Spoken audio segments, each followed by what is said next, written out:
আল্লাহ বলেন, আমি যে একটা ফুলের বাগানের কাছে আসলাম, আইসা দেখলাম লম্বা একজন মানুষ দাঁড়ানো, আশপাশে অসংখ্য ছোট ছোট বাচ্চারা কোরআন পড়তেছে। ওই লোকেরা কারা? ওই লম্বা মানুষটাকে। আল্লাহর নবীকে উত্তর দিয়ে বলা হয়, যালিকা সাইয়্যিদুকুম ওয়া আবুকুম ইব্রাহিম আলাইহিস সালাম।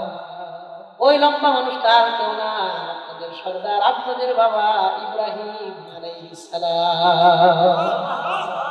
আশেপাশে যে অসংখ্য ছোট ছোট বাচ্চাদেরকে দেখলাম, ওই ছোট ছোট বাচ্চাগুলো কারা? যারা বৈশা বৈশা কোরআন শরীফ পড়তেছেন। আল্লাহর নবীকে জবাব দিয়ে বলা হইল, নবীজি, এরা হলো ওই সমস্ত সন্তান যাদের মা বাবা নিয়ত করেছিল, আমার সন্তানটাকে আলেম বানাবো, আমার সন্তানটাকে হাফেজ বানাবো। কিন্তু সমস্যা হয়েছে দুইটা, যে কারণে পারে নাই। সমস্যা কয়টা হয়েছে? এক নাম্বার, মা বাবার নিয়ত ভালো ছিল, গর্ভের সন্তান আসার পর মা বাবা নিয়ত করছে ছেলেটা দুনিয়াতে আসলে ওরে আলেম বানাবো, হাফেজ কোরআন বানাবো। কিন্তু গর্ভের সময়, ভূমিষ্ঠ হওয়ার সময় সন্তানটা মারা গেছে। অথবা অল্প 2 বছর, 3 বছর, 4 বছর বয়সে পানিতে করে মারা গেছে, কোনো রোগ বালাইয়ের কারণে মারা গেছে। বহুত বাচ্চা ছোটকালেই মারা যায়, বড় হয় না, কারণ হায়াত মৌতের মালিক কে? এক নম্বর সমস্যা হয়েছে, বাচ্চাটা অল্প বয়সেই মারা গেছে, অথবা মা বাবাই মারা গেছে, সন্তানকে পড়াইতে পারে নাই। কারণ দুইটাই হইতে পারে কি পারে না? বাচ্চাই মারা গেছে, অথবা বাচ্চা রয়েছে কিন্তু মা বাবা মারা গেছে, যেই কারণে পরে আর পড়ালেখা হয় না।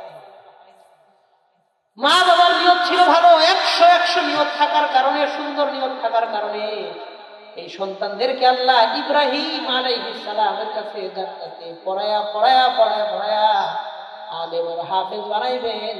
মা বাবার নিয়ত থাকার কারণে মা বাবাকে আলেম আর হাফেজের মা বাবা হিসেবে হাসরের মাঠে আল্লাহ উপস্থিত করবে। এই জন্য সন্তানের ব্যাপারে ভালো নিয়ত রাখবেন। কবুল করার মালিক কে? এই কোন কবুল করার মালিক কে? বহুত কোটিপতির সন্তান লক্ষ লক্ষ টাকা খরচ করে হাফেজ বানাইবে, ভালো ভালো মাদ্রাসায় ভর্তি করে, 20-30 হাজার টাকা দিয়ে ভর্তি করে। 2-3 বছর পরে হাফেজের মজুদের কথা গাঁজা করে, নেশা করে, নেশা করে, আছে না? লক্ষ লক্ষ টাকা খরচ করে মানুষ বানাইতে পারে না। হাফেজ আর আলেম অনেক দূরের কথা, মানুষও বানাইতে পারে না। কোনটা মাস্তা বানায়? অনেক রিক্সাওয়ালা, ভ্যানওয়ালা, দিনমজুর মানুষের জমিনে ধান কাটতে দিতে ভাত খায়। সহজ ভাষায় বললে কামলা কামলা। বহুত রিক্সাওয়ালার সন্তানদের হাফেজ বানান কে? বহুত কৃষকের ছেলেকে আলেম সাইদুল হাদিস বানান কে?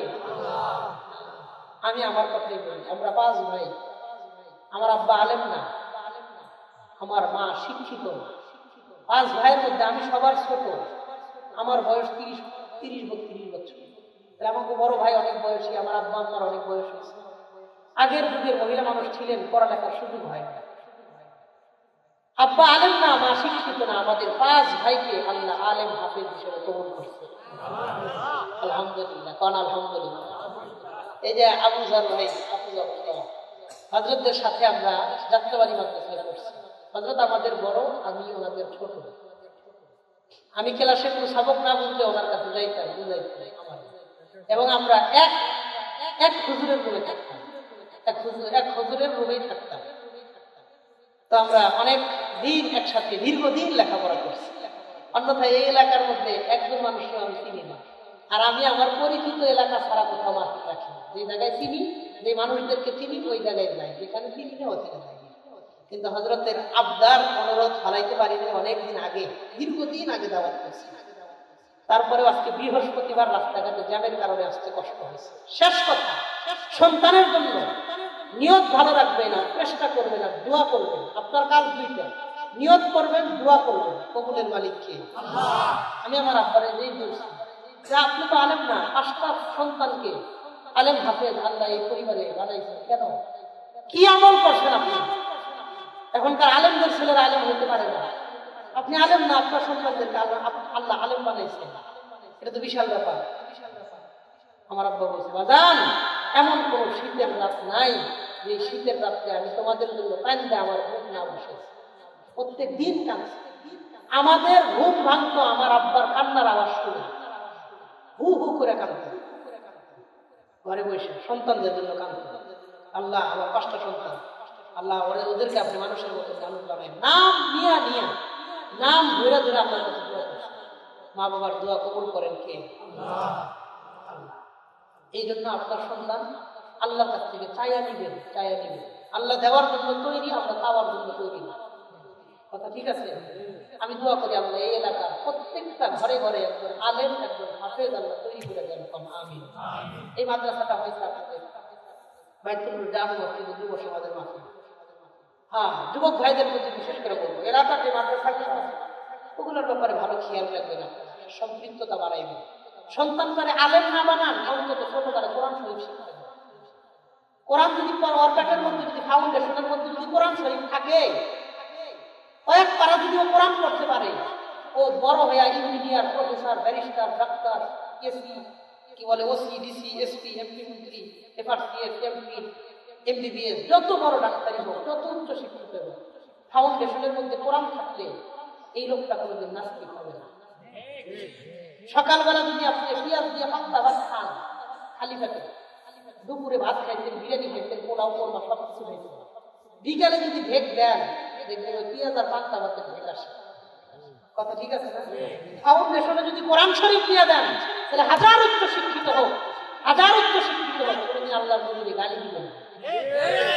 ও যদি ভালো ইঞ্জিনিয়ার হয়, ওয়ার্ডের পরিবর্তে বাস দেওয়া ইঞ্জিনিয়ার হবে না। ও যদি ডাক্তার হয়, দিনদার ডাক্তার হবে, ডাক্তারের নামে কসাই হবে না। ও যদি পুলিশ অফিসার হয়, ভালো পুলিশ অফিসার হবে, হারুন আঙ্কেলের মতো পুলিশ অফিসার হবে।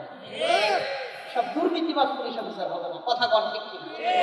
এই জন্য সন্তানের ব্যাপারে ভালো নিয়ত করবেন আর দোয়া করবেন। আপনার সন্তানকে কবুলের মালিক কে? আল্লাহ। এই খিলগাতি এলাকার প্রত্যেকটা ঘরে ঘরে আল্লাহ হাফেজ আলেম তৈরি করে দেন। বলেন আমিন। শেষ কথা, ওই যে একজন মানুষ, কিছু মানুষ দেখলাম চেহারার এক পার্শ্ব খুব সুন্দর আর এক পার্শ্ব খুব কালো। একটা নদীর মধ্যে ডুব দিল, দেওয়ার পরে চেহারা হয়ে গেল ভালো। এরা কারা? আল্লাহর নবীকে উত্তর দিয়ে বলা হয়, হাউলাইল্লাযীনা খালাতু আমালান সালিহা ওয়া আখরা সাইয়্যা। নবীজি, এরা হলো ওই সমস্ত মানুষ যারা দুনিয়াতে কিছু ভালো আমল করছে, কিছু গুনাহ করছে। তাদের আমলনামায় কিছু ভালো আছে, আবার কিছু গুনাহ আছে। বলেন, আমরা এখানে যারা মানুষ আছি, আমাদের প্রত্যেকের জীবনে কিছু ভালো, কিছু গুনাহ, কিছু আমল, কিছু গুনাহ আছে না নাই?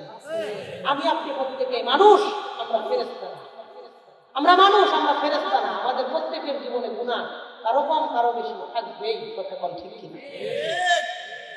নবীজি বললেন, যারা ভালো করছে তো ভালো প্রতিদান ডান পাশে পাইছে, এজন্য সুন্দর হয়েছে। যারা গুনাহ করছে প্রতিদান বাম পাশে পাইছে, এজন্য কালো হয়েছে। ওই নদীর মধ্যে ডুব দেওয়ার পরে যে ভালো হইল, নবীজির উত্তর দিয়ে বলা হয়, যালিকা নাহরুত তাওবা। ওই নদীটার নাম হলো তাওবার নদী। আপনার মাধ্যমে আপনার উম্মতকে আল্লাহ জানায় দিলেন, আপনার উম্মত যত গুনাহগারই হোক, খাঁটি দিলে তওবা করলে তার জীবনের সব গুনাহ আল্লাহ মাফ করে দেয়। এটাই আপনার বুঝাইল, আপনার উম্মত হাজার গুনাহগার হোক, খাঁটি দিলে যদি তওবা করে, তার জীবনের 90 বছরের গুনাহ করা মাফ করে দিতে পারেন কে? আজকের মাহফিলের শেষ পর্যন্ত খাঁটি দিলে তওবা করে নিয়ে বাড়ি যাবো, রাজি আছেন ইনশাআল্লাহ। এই হাদিসের মধ্যে নবীজি আমাদেরকে 10টা বিষয় বলছেন। কোন কয়টা? 1, কোরআন শরীফ শিক্ষা ভুলে যাও না, কইরো। 2, ফজরের নামাজ, ফরজ নামাজে অলসতা করো। 3, মিথ্যা কথা বইলো না। 4, জিনা ব্যভিচার করো না। 5, নারীরা বেপরদায় চলো না। 6, সুদ খাও না। 7, নবীজি সাল্লাল্লাহু আলাইহি ওয়াসাল্লাম বলেন, জাহান্নামের ভয়াবহতা নিজের মধ্যে রাখবা। জাহান্নাম ওই যে মালিক দারোয়ানের চেহারা দেখছো, ভয়ঙ্কর চেহারা। আল্লাহ যেন ওই মালিক দারোয়ানের সামনে গিয়ে আমাদের যাইতে না হয়, সেইভাবে দুনিয়াতে চলার তৌফিক দান করেন। আমিন। 8 নম্বর কথা, সন্তানদের ব্যাপারে ভালো নিয়ত করবা, কবুলের মালিক কে? 9 নম্বর কথা, ভালো করো প্রতিদান ডান পাশে পাইবা, গুনাহ করো প্রতিদান বাম পাশে পাইবা। ভালো আর মন্দ করার আগে সব সময় চিন্তা করবা, একটা গুনাহ তো একটা প্রতিদান আল্লাহ দিবেন, একটা সওয়াব তো একটা প্রতিদান দিবেন কে? আল্লাহ। 10 নম্বর কথা, গুনাহ হইছে কাউরে নিজের গুনাহ বইলো না। গোপনে গুনাহ করছো, গোপনে আল্লাহর কাছে তওবা করো, গোপনেই মাফ করবেন কে? আল্লাহ। এই 10টা বিষয়, এই 10টা বিষয় যদি আমি আপনি আমার আপনার ব্যক্তি জীবন, পারিবারিক জীবন, সাংসারিক জীবন, সামাজিক জীবন, সব জায়গায় যদি এই 10টা বিষয় আমি আপনি বাস্তবায়ন করতে পারি, ওই যে আয়াত করেছিলাম, আল্লাহ বলেছেন ইয়া আইয়ুহাল্লাযীনা আমানু কু আনফুসাকুম ওয়া আহলিকুম নারা। ঈমানদার, নিজে জাহান্নামের আগুন থেকে বাঁচো, পরিবার থেকে বাঁচো। 10টা বিষয় যদি নিজেদের ব্যক্তি জীবন, পরিবার, পারিবারিক জীবন, সাংসারিক, সামাজিক জীবনে বাস্তবায়ন করতে পারি, আশা করা যায় আল্লাহ নিজেদেরকে নিয়ে, নিজেদের পরিবার নিয়ে জাহান্নাম থেকে বাঁচা সহজ করে দিবেন। আমিন। Presents by Kuakata media centre. হক্কানি আলেমদের নিত্য নতুন ভিডিও পেতে আমাদের চ্যানেলটি সাবস্ক্রাইব করুন। কুয়াকাটা মিডিয়া সেন্টার, ইসলামিক বিনোদনের বিশ্বস্ত সঙ্গী।